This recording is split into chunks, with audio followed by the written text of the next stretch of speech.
we've got a real big case that's going on up in Aurora, Illinois, where, again, the pro-aborts have used deception to try to move into a community. No.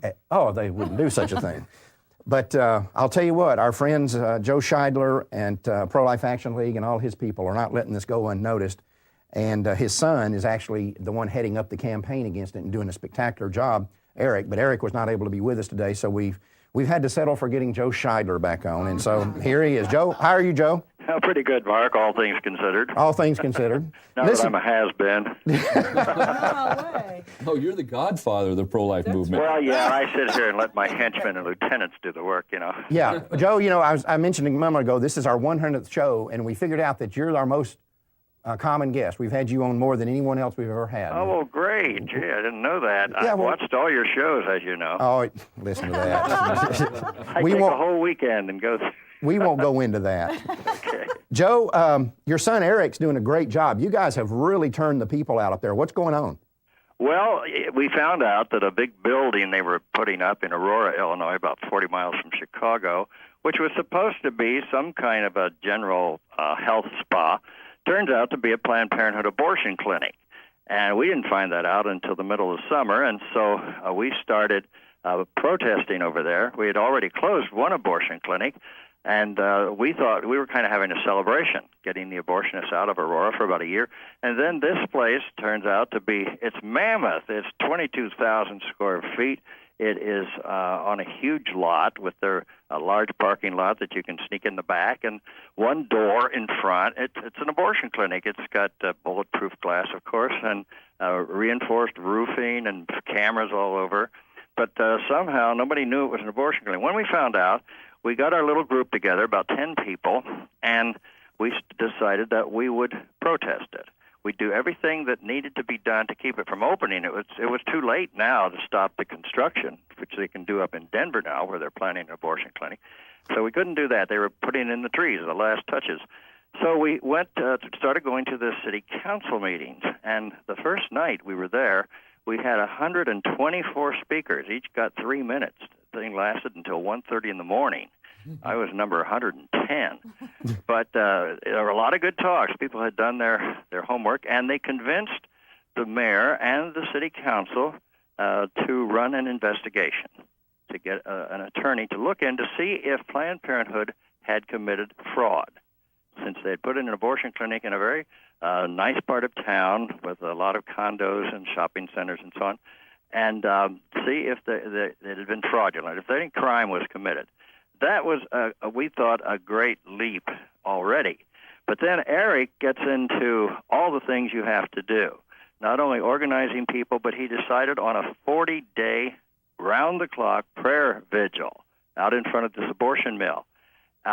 He put all that together in 2 days, which is very difficult because David B. Wright is putting together 40 days across the country. He has 89 towns now, and they're mostly picketing Planned Parenthood. So then suddenly the fact of the Aurora City Council deciding to have an investigation, of course they picked their own, the mayor picked his attorney. We checked him out. He wasn't really the person we wanted. He'd already been on the mayor's payroll and so on. So we got the city council to pick someone, and he is doing an investigation. Well, meanwhile, the clinic was due to open on September 18th, and Steve Trombley, the CEO of Planned Parenthood, said it would absolutely open on September 18th as planned, that we would go away, that we were just making a lot of noise. But it turned out, because of the investigation and Planned Parenthood getting ready to move in, the city council said no, not until this investigation is done. So Planned Parenthood went to court, and the judge said that we could take more time to do the investigation, and the clinic couldn't open until the investigation was finished. Well, now Planned Parenthood complained about that, and they're in court today. That's what everybody's doing right now. That's why Eric was not able to be with us today. That's right. He's there. He will probably be on the witness stand. But, Joe, you guys put a ton of people out on the sidewalk in front of this place. Well, this was the thing. People got very interested in this, and they became very upset at the clinic moving in there into their area without anybody knowing about it. Real estate will go down. There'll be a lot of confusion there. So people started through the prayer vigil. People started coming out, and so Eric then set up different the timetable that we would gather at the abortion mill. On one Saturday, we had between 12 and 1,600 people. Wow. That came out to this clinic. It was something out of the old civil rights movement, where people came out very, very intense. He gave them 4 options: to be prayer warriors, or to hold the signs, the pictures, and a truth tour, or to march. We had 2 huge marches of about 250 people each out in front of the clinic, plus other people were just there to give their support. And so that 1,600 really kind of got the thing attention. Meanwhile, Hannity's America covered the story, Fox News, and that's where they got a lot of stuff about your pedophile program, too. Gratuitous. I think that was good PR because that had been on O'Reilly's Factor a lot. So anyway, then the Los Angeles Times got involved, now the Washington Post. So all over the country, it's become a major story because the abortion clinic is closed. They are not allowed to do any abortions, even though Trombley said all these women are lined up and they're going to suffer the rest of their life. Well, yeah. Listen, and Johnny, you were up there. Oh, yes. I was amazed. I was amazed when he said he started with 10 people, because even when I was there, they had about 1,000 or more out there. And your wife was there. She wound up on the front page of a newspaper. Oh, yes, holding a black power sign. It looked like that. She was giving one of them John Hunter amen. Right. Well, let me tell you something that we've got another guest I want to bring in here real quick, Joe. This sort of thing has been going on for a while. There's an abortion mill in Virginia, in Charlottesville, Virginia, that apparently opened up several years ago under similar circumstances and now may have to close down. We've got an attorney involved in that case. Michael Sharman is joining us from Virginia. Are you there, Michael? I sure am. Does this sound familiar to you? It does. With ours, it began with a vacant lot, an abandoned gas station, so to speak, in a residential neighborhood that the gas company sold to an investment company back in '98. They then sold it to another investor.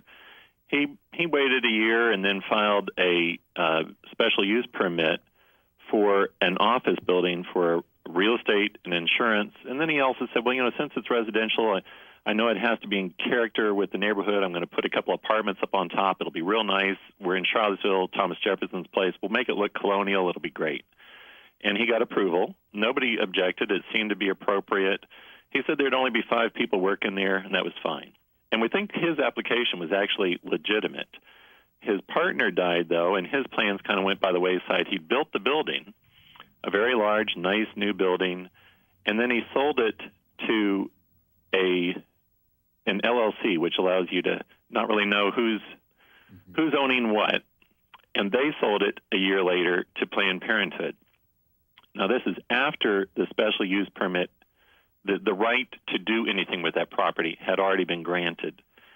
The neighbors, still thinking that the work's going on this real estate insurance office that's only going to have 5 people, weren't alarmed at all until they saw a small sign that said that there was going to be an application for a zoning clearance, and that was signed by Planned Parenthood. Now, that's just a purely bureaucratic thing. They don't have to have any hearings, anything. Right. As Joe was mentioning, often it's the main critical phases are already passed before you know it's Planned Parenthood.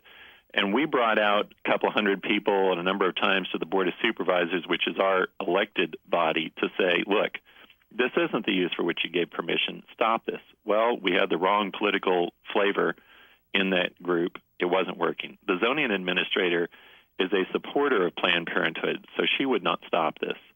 We did a Board of Zoning Appeals trying to contest the building permit because the zoning administrator slammed through the occupancy permit and gave it to them, even though they totally reconstructed the interior of this building and made it according to hospital standards, trying to do an end run around potential future legislation which would require abortions to be done in a facility with hospitals. And that's what their newsletter, Planned Parenthood's newsletter, was saying. Well, today, it sounds like to me, though, what you're saying now, we're running out of time, so I need to fast forward a little bit. Okay. It sounds like to me you're saying, from what I've read, that it looks like they may have to shut down this death camp.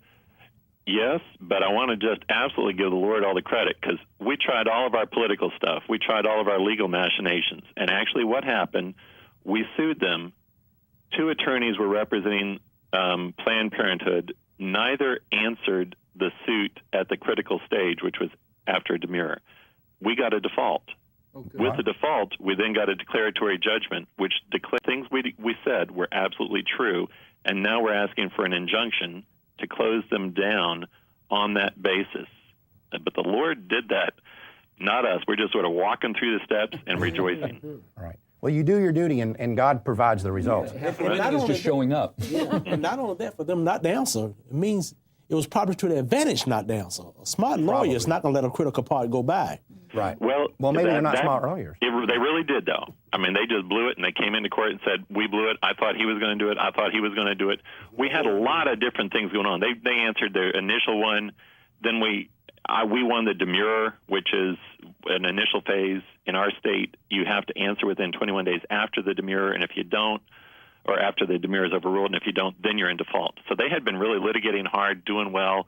That's why this has gone on for nearly 4 years now in litigation, because they had been doing their Planned Parenthood job of dragging their feet. Well, the only problem is they messed up at one critical stage. Well, that's great. I'm confusion to my enemies, right? That's what I had been praying, and boy, did we get it. Right. Michael, does this sound familiar?